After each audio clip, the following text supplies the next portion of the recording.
Hey, what's up everyone? Welcome back to another GTA 6 video. Today we got some pretty interesting insight by the Take-Two CEO of what has actually been going on behind the scenes on GTA 6's development. Before we do take a look at that, if you do enjoy GTA 6 content, then go ahead and hit the subscribe button, and also these sort of scuffed-ish videos should be ending soon. I'll be back home in a few days with my normal setup. So the big news coming from yesterday's Take-Two earnings call was this.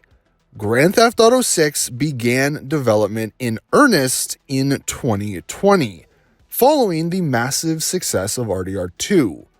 And as we all know, but it's interesting to hear him say it, the Take-Two CEO, it is the most anticipated entertainment property of all time. Now, the 2020 date, this of course, you may be thinking, contradicts what has been long rumored that GTA 6 started development in 2018. First off, let's actually take a look at what the phrase "in earnest" means, because I've seen so many people take this and run with it and say GTA 6 only started development in 2020. That's not the case. You can see "in earnest" means it has already started, but has now been being done in a serious and complete way. So the development for GTA 6 actually did start prior to 2020, probably in 2018, one would assume, right after RDR2 was released. Maybe even some pre-production was before that, but in 2020, that is when the bulk of the development started. That's when they had all 5,000 people, all 5,000 developers working on this game.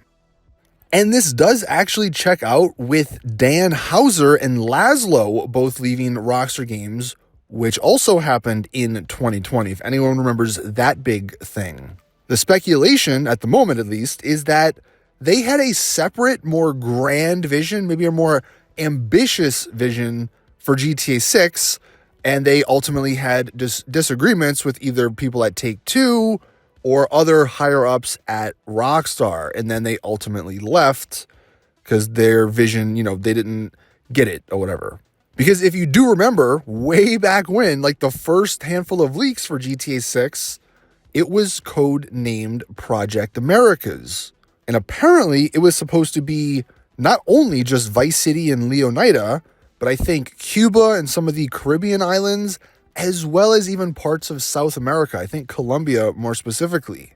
So even though what we've seen so far from GTA 6, it looks like a giant game, I guess their vision would have been an even bigger game and an even more ambitious game. And it probably would have required even longer development time. So that's why in 2020, they reworked the plan. Those two guys left, and then they started on just the Vice City and Leonida part of development. And that just makes sense. Like, I know the game's been in development for a while, and we're all waiting for it, and it's obviously going to take another year. But imagine if it was even longer. People would have genuinely lost their minds, even more than they have already. So it does kind of make sense that if that was the case, they scaled it back down so the game wouldn't take even longer to release. And even though this is speculation, this theory does make a whole lot of sense, because why else would GTA 6 wait 2 full years after RDR2 to begin the main development? I mean, it's not like RDR2 had, major story DLCs or huge online updates. So why would Rockstar wait 2 years for the most anticipated game of all time? And why would Take-Two allow them when they know GTA 6 is going to make them billions of dollars? So I think this theory that the game was supposed to be something else, but in 2020, they reworked that plan, and then they began on what we obviously see today. So I think that was a really, really interesting little tidbit from Strauss Zelnick, from the Take-Two CEO. As someone who has followed this for literal years now, it's nice to know sort of what's going on behind the scenes. So that was cool. Now, some other stuff that was mentioned in the earnings call.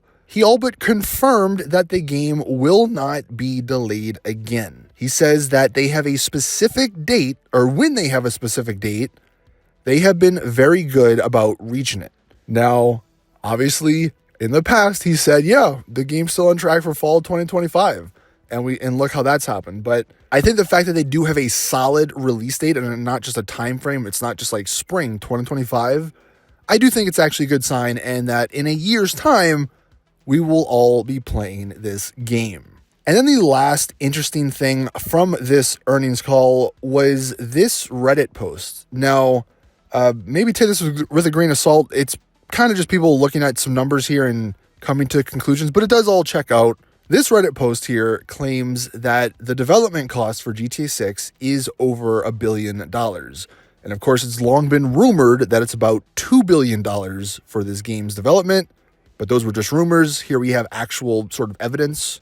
These are all the numbers provided by Take-Two, and right when the GTA 6 development started, like a year or two after, that is when that first highlighted number on the left skyrocketed to apparently over $1 billion, which, I mean, it makes sense because they have, like I said, 5,000 something developers working on this game.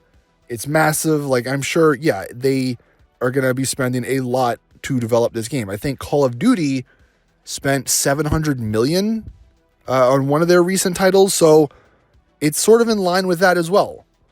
And it also probably didn't matter to Take-Two because they know they're going to recoup all of that money just probably in pre-orders alone, let alone the actual game and online and all that. So I think this is a pretty good evidence that the game's development is actually over $1 billion. And then once you include marketing and all that, that $2 billion limit or rumor, it's not that far-fetched.